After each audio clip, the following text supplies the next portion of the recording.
नमस्कार। आप चित्रा जेटली। आप विनय विश्व विंची ग्रुप यूट्यूब चैनल में आप सबका फिर से स्वागत। उम्मीद है हमारी पिछली कहानी पैर आप लोगों को अच्छी लगी होगी।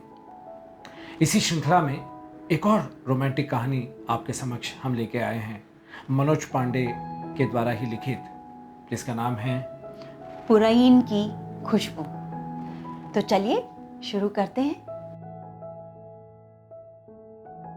कल बहुत देर तक उस स्कूल में भटकता रहा जहां हम दोनों पढ़ा करते थे। मैं वहां तुम्हारे पैरों के निशान ढूंढता रहा। सब तरफ तुम्हारी निशानियां उड़ रही थी।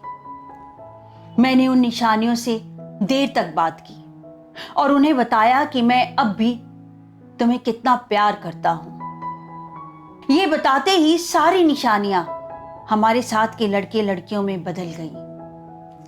तब मैंने उस लड़की को देखा जिसके बारे में तुमने बताया था कि वो दिल ही दिल में मुझे चाहती है।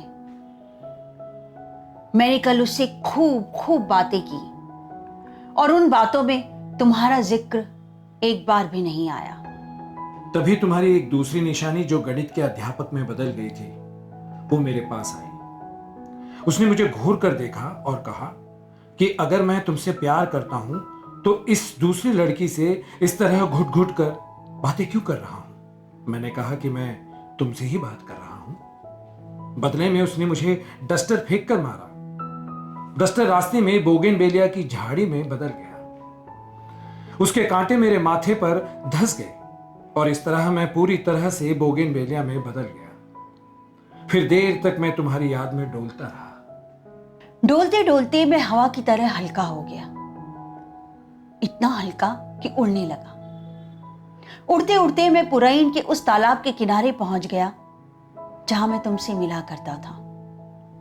मैंने जाना कि तुम वहीं पुरैन के फूलों की खुशबू में छुपी हुई हो और मुझे देख रही हो।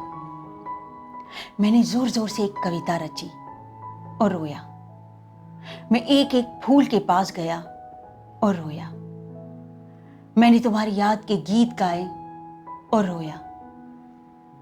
ये तुम्हारी याद के आंसू थे, सो मैंने पुरैन के पत्ते से एक दोना बनाया और आंसू इकट्ठे करने लगा।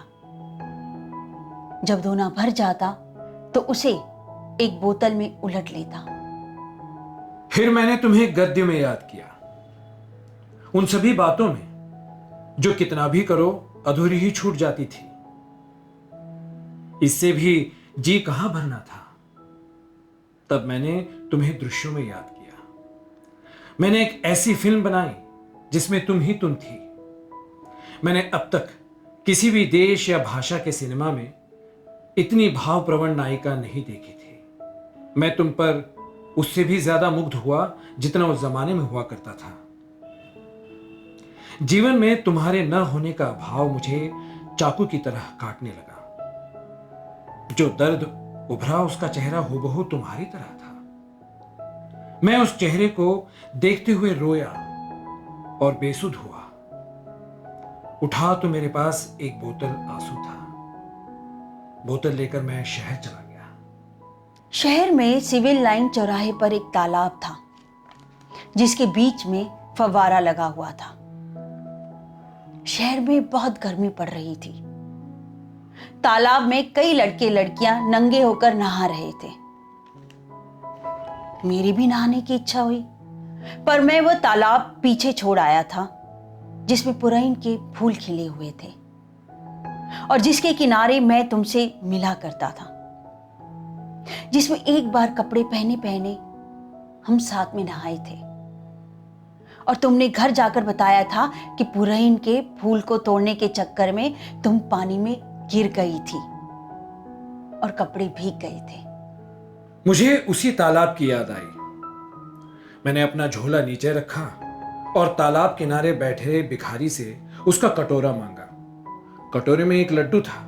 मैंने लड्डू खा लिया और कटोरे में पानी भर भर कर नहाने लगा। इस बीच किसी ने शिकायत कर दी कि तालाब में कुछ लोग नंगे होकर नहा रहे हैं। मुझे इस बात का पता तब चला जब पुलिस आ गई। पुलिस ने तालाब में नहा रहे लोगों से पूछा कि क्या वे नंगे होकर नहा रहे हैं, तो उनमें से एक ने जवाब दिया कि उन्होंने पूरे तालाब को पहन रखा है और उनके कपड़े भी उस आलीशान कार में हैं जो तालाब के किनारे खड़ी है।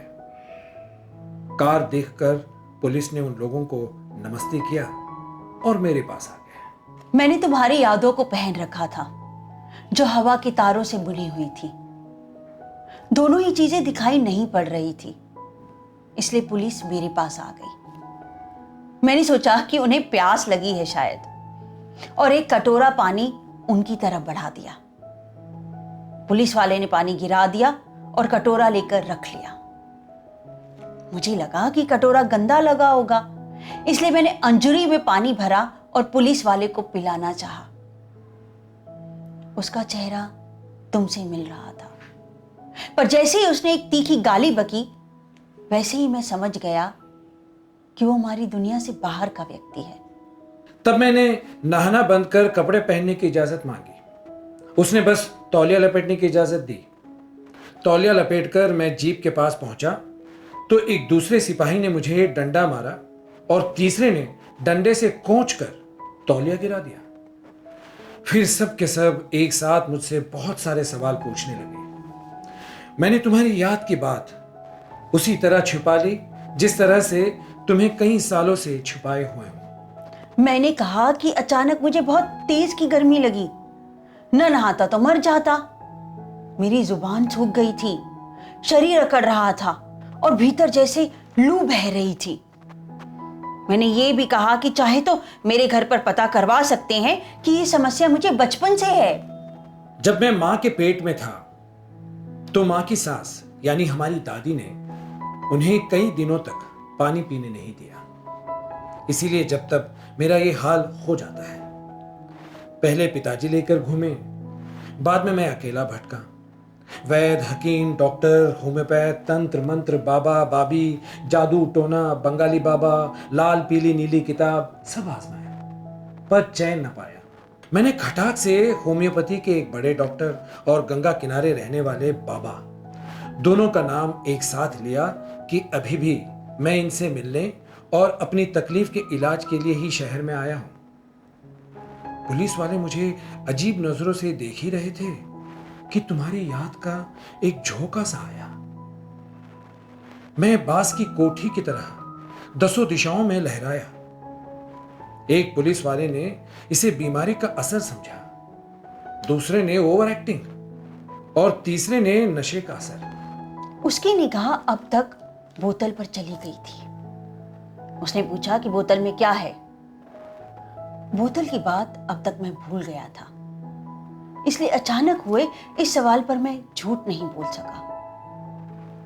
मैंने कहा कि बोतल में मेरे आंसू भरे हैं। मेरे ये कहने पर दरोगा ने मुझे पागल कहा, पर सिपाही उससे सहमत न हो पाए। एक सिपाही मेरा मुंह सूंघने लगा, दूसरे ने बोतल झटक ली और ढक्कन खोलकर आंसू चखे। बोला, 100% टंच वोदका। दरोगा ने पुलिस वाले को घूरा।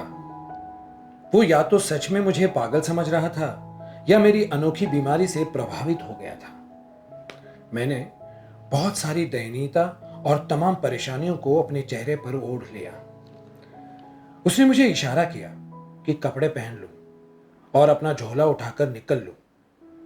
तब मेरा ध्यान इस पर गया कि मैं नंगा था इतनी देर से। मैं जल्दी जल्दी कपड़े पहनने लगा। मैं झोला और बोतल लेकर चलने ही वाला था कि वो पुलिस वाला जिसने मेरे बोतल में भरे आंसू सूंघे और चखे थे, मेरा हाथ पकड़ लिया और दरोगा की तरफ देखकर खिखियाने लगा। बोला, इतनी अच्छी वोदका कहां मिलेगी शहर में, बस 2 पैगी दिलवा दीजिए। दरोगा ने मेरी तरफ देखा और इशारा किया कि बोतल में से थोड़े से आंसू उसे दे दूं। सिपाही ने एक बोतल निकाली जो पानी से आधी भरी हुई थी। उसने कहा कि ये बोतल भर दो। जब मैं सिपाही की बोतल भर रहा था तो उस भिखारी ने भी अपना कटोरा मेरे सामने पसार दिया। जिसका कटोरा मांगकर मैं नहा रहा था। यह वैसा ही कटोरा था जैसा मुझसे छीनकर एक पुलिस वाले ने जीप में डाल दिया था। जब मैं उस कटोरे में अपने आंसू उड़ेल रहा था, तभी और कई गिलास और कटोरे प्रकट हो गए। अब वो दरोगा मुस्कुरा रहा था। उसने ड्राइवर को जीप स्टार्ट करने का आदेश दिया और जीप में बैठ गया। मैं सब तरफ लोगों से घिरा हुआ था। मेरी बोतल से आखिरी बूंद आंसू तक झपटा जा चुका था। मैंने एक भिखारी से माचिस मांगी और तिली जलाकर बोतल में डाल दी। बोतल के भीतर एक नीली सी लपट बनी जो पल भर में गायब हो गई, और तब बोतल से वो खुशबू बाहर निकली जिसका मैं दीवाना हूं।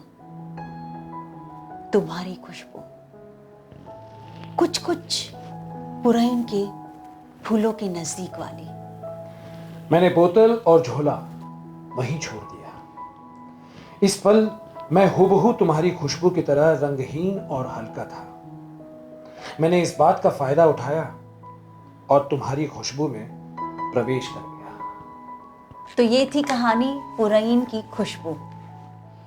हमें विश्वास है इस कहानी की खुशबू आपके दिलों में जरूर फैलेगी। हाँ, खुशबू का आस्वादन लेते हुए प्लीज सब्सक्राइब और लाइक का बटन दबाना मत भूलिएगा। एक और कहानी के साथ जल्दी उपस्थित होंगे। तब तक के लिए नमस्कार। नमस्कार।